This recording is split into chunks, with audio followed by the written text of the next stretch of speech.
contento de participar en este maravilloso ayuno y gracias al Señor sería esta la segunda oportunidad que tengo el privilegio de predicar palabra de Dios en los guardianes del aceite. Un privilegio que me pone todavía nervioso, pero gracias al Señor que el tema sobre el cual se ha hecho el ayuno, enfócate en lo eterno, es verdad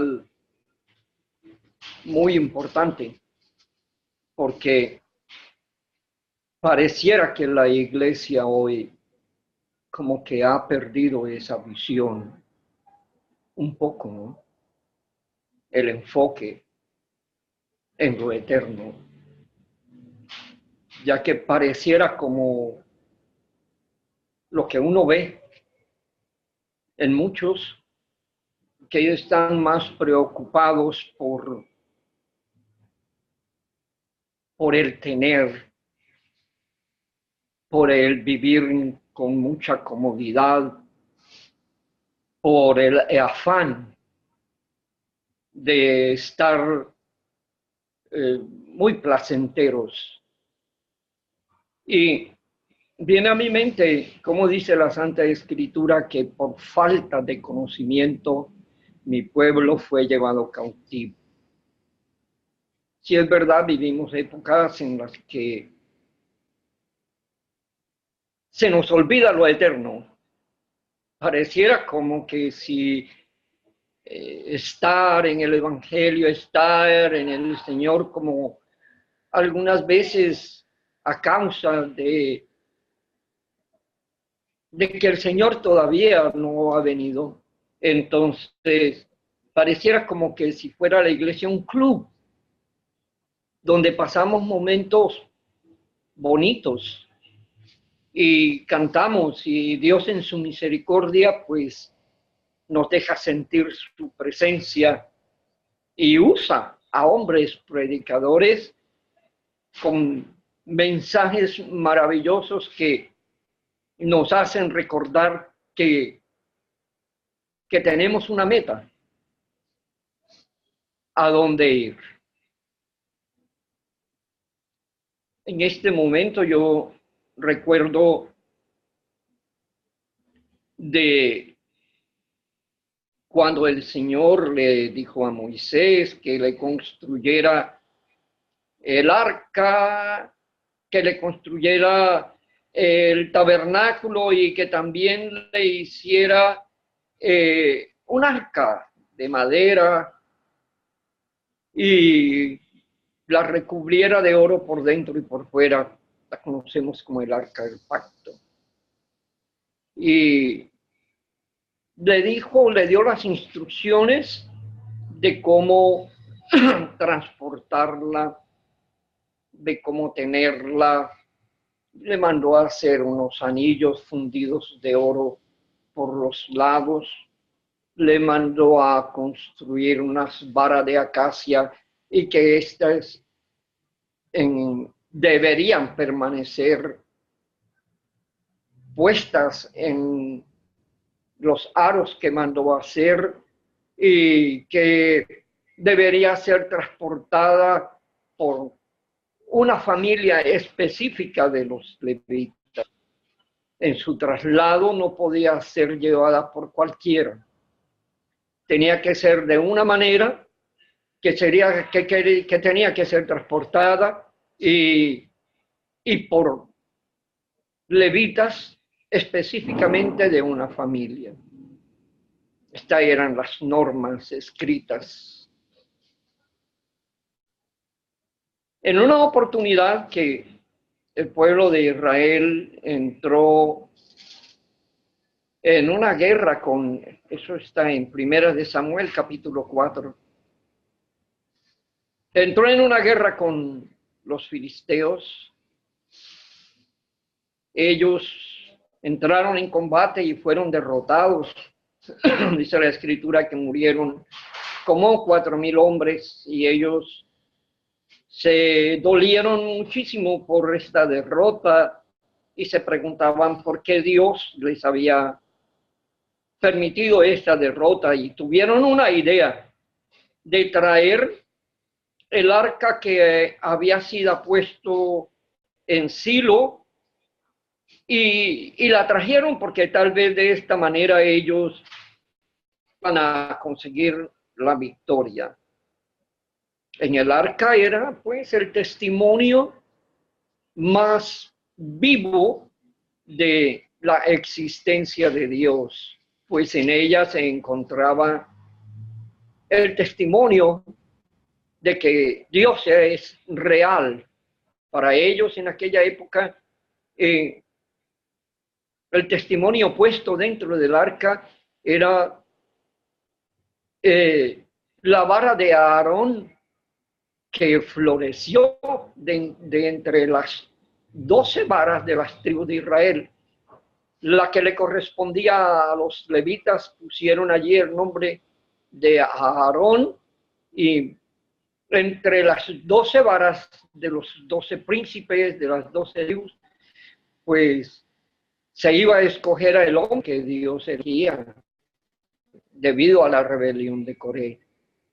Y la vara de Aarón, varas secas, reverdeció, y no solamente reverdeció, sino que floreció y dio fruto. Esta vara permaneció dentro del arca, intacta. También una muestra del maná, como oíamos predicar al hermano Alfredo hace un rato, y como dice la escritura, que no se podía guardar de un día para otro porque se engusanaba, se ponía mal. Pero la muestra del maná que tomaron para ponerlo dentro del arca permaneció allí como si fuera el primer día que hubo caído del cielo esto.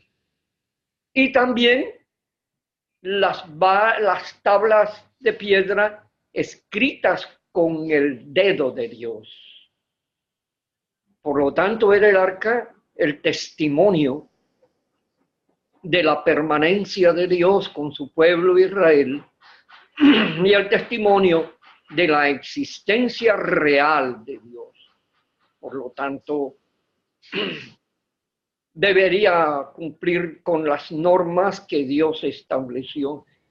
Y cuando el pueblo de Israel llevó al frente de la batalla el arca del pacto, dice la escritura que cuando el arca llegó al campamento de Israel, todo Israel gritó con tan grande júbilo que la tierra tembló, y los filisteos oyeron la voz de júbilo y dijeron que qué voz de júbilo era esta en el campamento, y se enteraron pues que el arca del Señor había sido traída al campamento.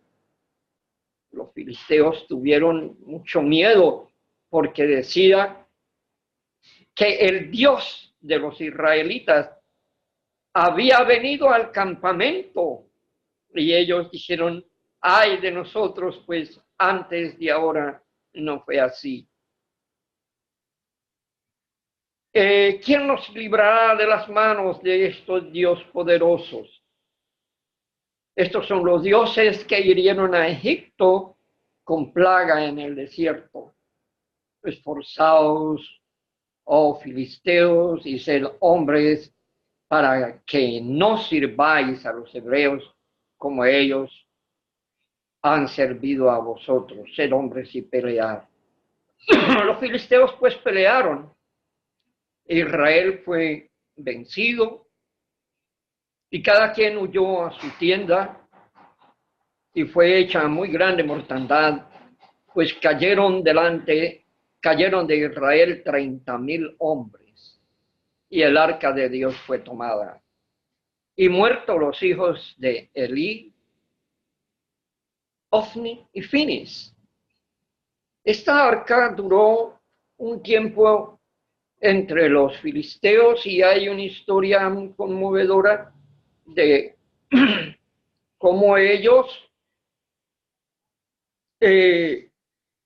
la ponían delante de sus dioses y cómo su dios se postraba, un enorme monumento de piedra se postraba delante del arca. Aparte de los tumores que salieron a los filisteos, ellos resolvieron regresar el arca a los hebreos y pusieron en ella muchos presentes de oro. De esta manera querían ellos o pensaban que serían sanados de estos tumores que le habían salido. El arca de Dios estuvo en tierra de los filisteos 7 meses, según lo dice Primera de Samuel, capítulo 6, versículo 1. El arca fue entonces enviada al pueblo de los hebreos de nuevo y fue llevado a un lugar donde los hebreos la vieron venir y fue tomada el arca y los que la tomaron la quisieron ver lo que había dentro y entonces Dios les reclamó esto y ese día murieron del pueblo de los hebreos 50,070 hombres. Ellos dejaron entonces el arca en un punto llamado Kiriat Jearim, diciendo: los filisteos han devuelto el arca del Señor y descended pues y llevarla con vosotros. Vinieron los de Kiriat Jearim y llevaron el arca de Dios y la pusieron en la casa de Abinadab, situada en el collado, y santificaron allí a Eleazar, su hijo, para que guardase el arca de Dios. Desde el día que el arca llegó a Kiriat Jearim, pasaron muchos días, 20 años, estuvo el arca allí en esta ciudad o en esta población o en este poblado, y allí se quedó el arca. Entonces, David un día, en 2 de Samuel, capítulo 6, un día David volvió de reunir a todos los escogidos de Israel, 30,000, y se levantó David y partió de Baala, de Judá, con todo el pueblo que tenía consigo, para hacer pasar de allí, de esta ciudad o de este pueblo, el arca de Dios y llevarla hasta Jerusalén. Y él había preparado un lugar para tener allí el arca, porque él pensaba que el arca de Dios todavía está entre cortinas y él vivía en casa de cedro y decidió llevar el arca de Dios a Jerusalén. Y ellos arreglaron una manera de transportar el arca. Hicieron un carro nuevo y la llevaron de la casa de Abinadab, que estaba en el collado, y Usa y Ahio, hijos de Abinadab, guiaban el carro nuevo. Cuando lo llevaban de la casa de Abinadab, que estaba en el collado con el arca de Dios, Ahio iba delante del arca y David y toda la casa de Israel danzaban delante de Dios con toda clase de instrumentos de madera y con arpas, con salterios, con panderos, con flautas, con címbalos. Y cuando llegaron a la era de Nacón, Usa extendió su mano para contener el arca de Dios y la sostuvo porque los bueyes tropezaban. Y el furor de Dios se encendió contra Usa y lo hirió allí Dios por aquella temeridad y cayó muerto junto al arca de Dios. David, cuando vio esto, se entristeció porque Dios había herido a Usa y fue llamado a aquel lugar Pérez Usa hasta hoy. Temiendo David a Dios aquel día, dijo que cómo había él de llevar el arca. De modo que David no quiso traer para sí el arca de Dios a la ciudad de David y la hizo llevar David a casa de Obed-Edom. Y estuvo el arca de Obed en casa de Obed. El arca de Dios estuvo en casa de Obed 3 meses. Y bendijo Dios a Obed y a toda su casa. Yo he oído a algunos predicadores de otras organizaciones decir que los bueyes tropezaban porque había el camino mucha piedra, porque no era condición el camino para pasar por allí un carro o una carreta, y que debido al mal estado del camino, los bueyes tropezaban y hacían que el arca se moviera demasiado y parecía que iba a caer del carro. Pero esto no es cierto, esto no es verdad. Porque la manera de trasladar de un lugar a otro el arca de Dios no era de esa manera. Él había dado un mandamiento. Él había establecido un estatuto, el cual había que obedecer. Y no sé qué pasó allí con el rey David. No sé qué pensaba el rey David. A veces pienso, como dice la Escritura, que por falta de conocimiento el pueblo, o mi pueblo, dice el Señor, fue llevado cautivo. Y David se pregunta aquí, ¿cómo he yo de llevar entonces el arca? No sé qué conocimiento tendría David acerca de cómo hacer la voluntad de Dios en este sentido. No sé si posiblemente él pensó que como era el hombre más poderoso sobre la tierra de aquel entonces, pues quiso hacerlo a su manera, digo yo. No sé si sería este el pensamiento del rey David. Quiso hacerlo conforme a lo que él pensaba hacer, porque él siempre quería agradar a Dios con lo mejor, y posiblemente el desconocimiento de cómo hacer la voluntad de Dios, pues lo llevó a cometer este error de hacer las cosas posiblemente a su manera, posiblemente, bueno, yo soy el rey David y ya, vamos a hacerlo de esta forma. Y lo hizo de una manera que si no hubiera habido un mandamiento, un estatuto de cómo hacer las cosas, pues estupendo, excelente. Un carro nuevo de cedro nuevo y de la mejor manera con sacrificios, con cánticos, con alborozo, con alegría, porque iban a llevar el arca a un lugar y hacerlo de lo mejor, con el mejor entusiasmo, hacerlo con el mejor deseo de agradar a Dios posiblemente, pero no era así como Dios no había establecido. Después le fue dado aviso al rey David de que Dios bendecía la casa de Obed. Y entonces ya él se había informado de cómo era que habían que hacer las cosas, de cómo era que Dios decía que había que hacerlo. Y entonces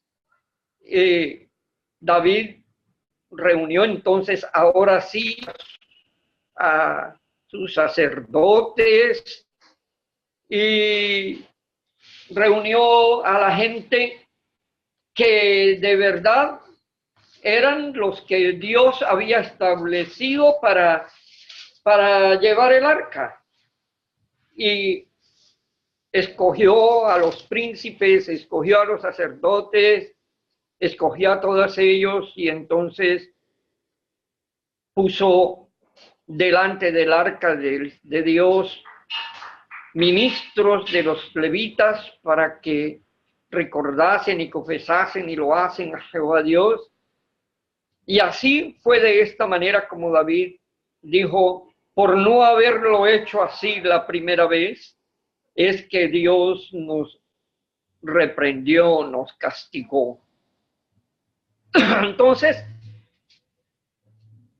Dios hace valer sus estatutos, su santa palabra, para que andemos de una manera disciplinadamente enfocados en la voluntad de Dios, no como nosotros pensemos, no conforme a nuestro criterio, conforme a nuestros conceptos de cómo hacer las cosas, no conforme a nuestro pensamiento o a nuestra inteligencia, a nuestra sabiduría humana posiblemente, sino conforme a lo que está escrito. Pues no era en un carro que había que trasladarlo, porque Dios había dado mandamiento de cómo hacerlo, y entonces tenía que ser llevado a hombros por sacerdotes levitas de una determinada familia. Y esta era la voluntad de Dios. Y no sea que hoy, perdiendo la visión posiblemente, queramos llevar este evangelio de salvación de la manera como pensamos que debe ser. A veces no nos gusta la disciplina rígida de la palabra de Dios, de que no debemos andar de esta manera, de otra manera, sino conforme a lo que está escrito. Que los que invocan el nombre del Señor, que se aparten de lo inmundo, que la boca de los que invocan el nombre del Señor sean siempre verdad. El rigor de la santidad tiene que ser como Él es santo, porque sin santidad entonces nadie verá al Señor. Entonces debemos estar enfocados a lo que la palabra de Dios nos ordena, a cómo debemos vivir, cómo debemos hacer para vivir correctamente. Y para esto es necesario tener conocimiento de lo que Dios pide. Dios no quiere sacrificios, ya no quiere más sacrificios, sino que hagamos su voluntad, enfocarnos en esto. Y al hacer la voluntad de Dios, automáticamente adquirimos lo que es necesario para la eternidad, la santidad. Soportándonos unos a otros con humildad, con paciencia. Y entonces de esta manera, pues podemos nosotros vivir en lo que nosotros queremos en el Señor. Porque estar en el Señor no es una oportunidad para hacer buenos negocios y que Dios los bendiga. O tener un conocimiento grande de la Escritura y reclamar como un prestigio, como una importancia. Tampoco es eso. El propósito de nuestra permanencia en la iglesia es haber entendido la necesidad de ser salvos, haber entendido la grandeza del sacrificio del Señor Jesucristo por nosotros. Hay un himno muy hermoso que dice que a Él le costó la vida darnos la vida. Y debemos nosotros pensar en eso, ¿no? Enfocarnos en esto. De vivir consecuentemente con el sacrificio del Señor, porque ese fue el propósito, dar salvación de nuestras almas. Enfocarnos en que sobre lo que sucedió al pueblo de Israel por hacer las cosas a su manera. Jeremías habla muy claro del sufrimiento en el libro de las Lamentaciones. Todo el libro habla muy claro del sufrimiento, de la tribulación por la que pasó el pueblo de Israel por la desobediencia. Porque el propósito de Dios era tener un pueblo para alabanza suya, que sea diferente a los demás pueblos, dándoles promesas, dándole bendiciones, dándole estatutos, dándole su palabra para que ellos no anduvieran como adivinando qué hacer para agradar a Dios. No, Él les dio sus estatutos, sus mandamientos, pero el pueblo perdió esa visión y quiso hacer como hizo David posiblemente, a su manera. Pero no es así. Hay que hacer todo como está escrito. Y Dios ha levantado hombres dándole diversos dones para el beneficio de la iglesia mientras estamos en este peregrinar hacia lo eterno.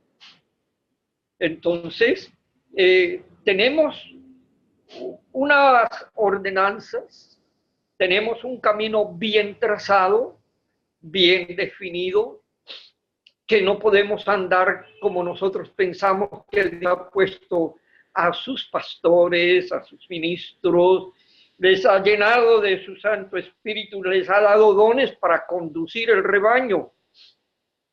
Pero muchas veces cuando el pastor ve que el rebaño se desvía un poquito, habla diciéndoles no es así, es de esta o aquella manera, y entonces el rebaño se rebela en contra del pastor. Posiblemente por falta de conocimiento. Posiblemente han perdido la visión, han perdido la dirección, han perdido en el enfoque de la meta que Dios nos trazó a nosotros para librarnos de la ira que vendrá. Pero lo cierto es que todo el mundo, todo ser humano, tiene un pensamiento que es la salvación de su alma cuando muera, el reino de los cielos. De hecho, muchos buscan el perdón o buscan la redención o la salvación en distintos hitos. Buscan la manera de ser salvos porque todos tienen en el corazón y uno les pregunta a la gente ¿qué piensa usted cuando muere? ¿Quiere ir al cielo o quiere ir a la condenación? Y la gente dice, no, al cielo, claro, debemos ir al cielo. Pero hay un camino para ir allá, un camino.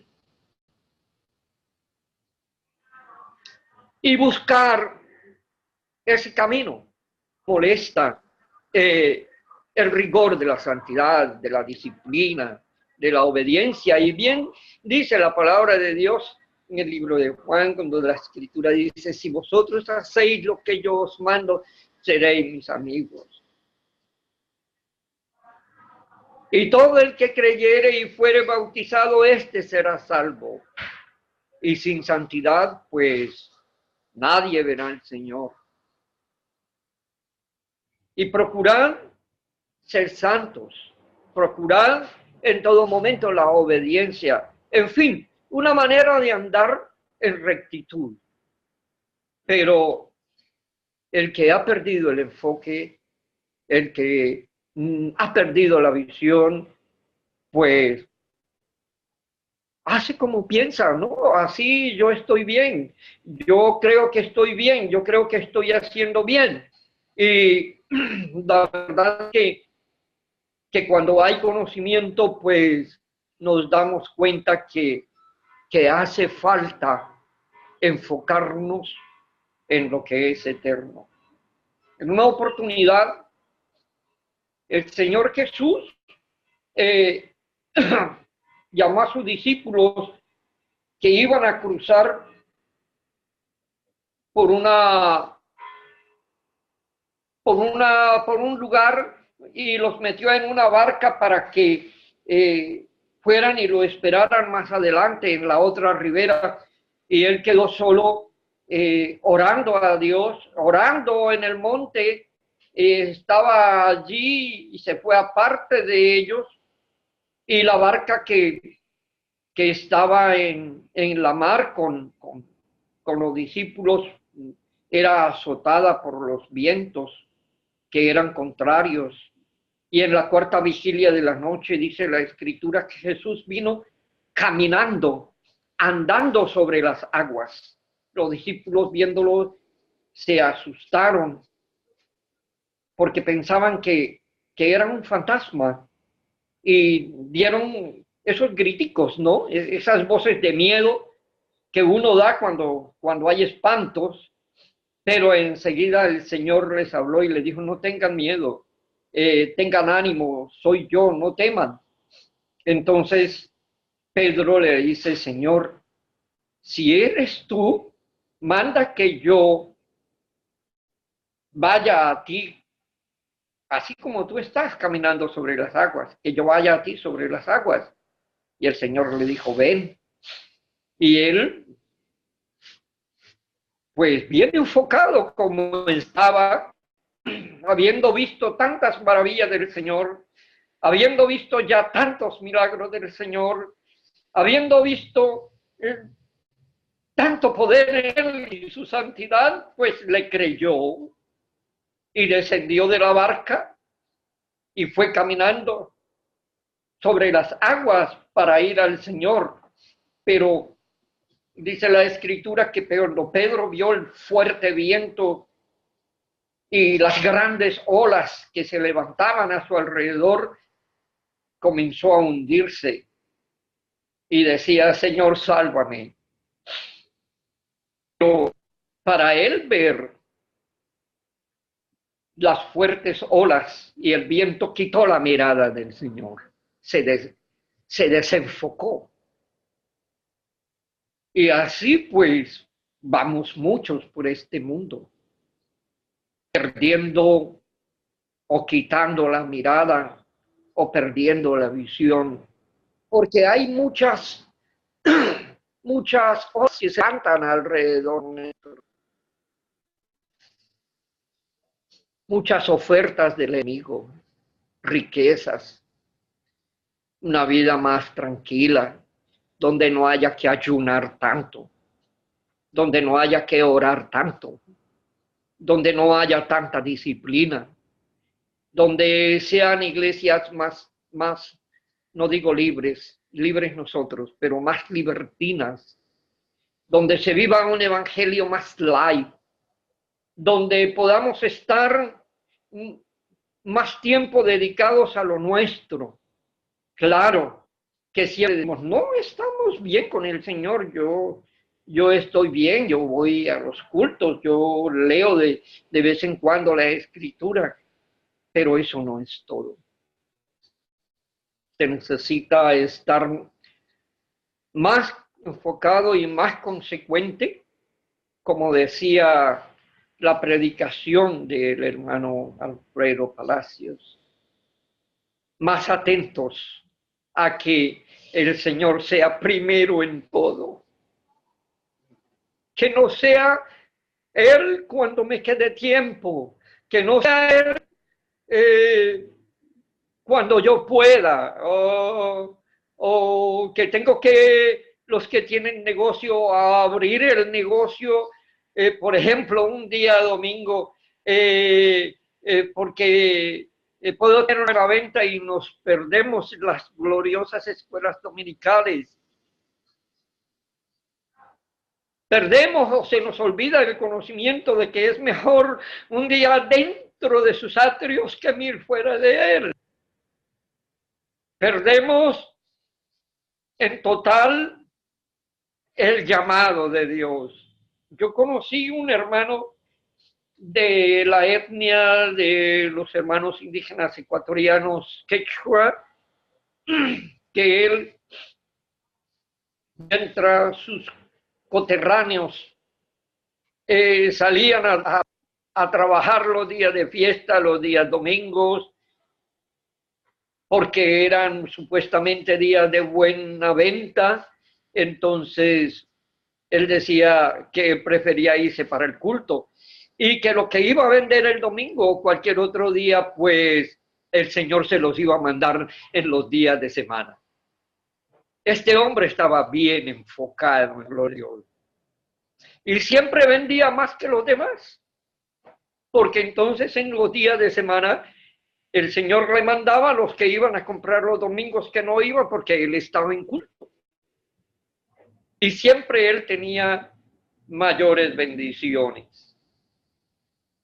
Se nos olvida entonces aquella palabra de Dios que dice, bástate mi gracia. Yo quiero terminar leyendo una porción de la Escritura acerca de esto, de hombres que estaban realmente bien claros en lo que era el servicio a Dios y la adoración a Dios y el seguir a Dios. Estaban bien claros de que esto era mucho más importante que la vida misma, mucho más importante que la esposa, que los hijos, que el esposo, que los bienes materiales. Estaban muy claros que fuera de él no hay nada y que esperaban una patria mejor. Dicen las Santas Escrituras en el libro de los Hebreos, ya terminando, dice que sí es imposible agradar a Dios. Es como un enfoque de lo eterno. Esperamos con seguridad, con convicción lo que no vemos, pero que estamos seguros de que lo vamos a obtener. Habla de Abel, cómo ofreció mejores y excelentes sacrificios que su hermano Caín, solamente por agradar a Dios. Como Enoc fue traspuesto para no morir, porque tuvo testimonio de haber agradado a Dios. Noé, cuando fue advertido por Dios, cómo él construyó un arca en contra de todo lo lógico, construyó un arca allá en un monte muy alto, donde él estaba seguro que un día Dios iba a salvarlo desde allí con su familia. Podemos hablar también de hombres que hicieron la voluntad de Dios y que tuvieron la oportunidad de regresar de donde Dios los había llamado, que tuvieron la oportunidad de volver y dedicarse a su patrimonio, a los bienes materiales, pero que no regresaron porque estaban convencidos de que Dios les había prometido una patria celestial. Por lo cual dice la Escritura que Dios no se avergüenza de estos hombres, que Él no se avergüenza de llamarse Dios de ellos, porque les ha preparado una ciudad. Habla de Abraham cuando fue probado y habiendo recibido promesa en su hijo Isaac, y cuando Dios se lo pidió en sacrificio, no dudó en ir allí a ofrecer su hijo y cómo Dios le dio la bendición.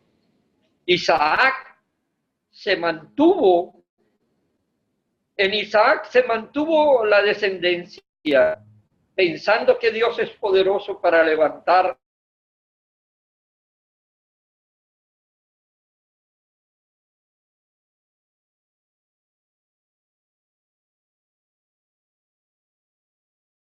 respecto a cosas venideras. Por la fe, Jacob también, al morir, bendijo a cada uno de los hijos de José y adoró apoyado en el borde extremo de su bordón.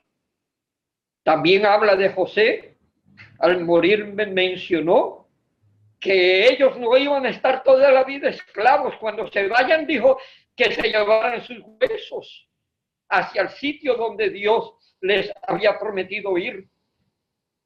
Habla también de Moisés. Una vez Moisés creció y de cómo él rehusó llamarse hijo de la hija del faraón, escogiendo más bien ser maltratado con el pueblo de Dios que gozar de los placeres, de los deleites temporales del pecado. Este Moisés también tuvo su momento, su tiempo de no hacer lo que Dios le pedía que hiciera. Teniendo por mayores riquezas, dice, el vituperio de Cristo que los tesoros de los egipcios, porque tenía puesta su mirada en el galardón, estaba enfocado en las promesas que Dios le había hecho. Por la fe dice la Escritura que ellos cruzaron el Mar Rojo. Habla de Rahab, la ramera aquella que no tuvo temor en esconder a los que venían, a los espías que venían allí. También habla de un hombre llamado Gedeón, de Barak, de Sansón, de Jefté, de David, de Samuel, de los profetas.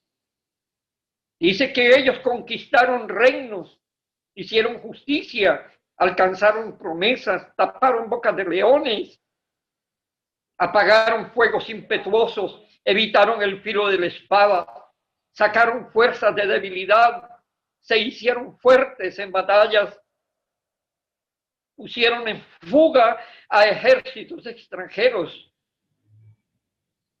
Las mujeres que recibieron a sus muertos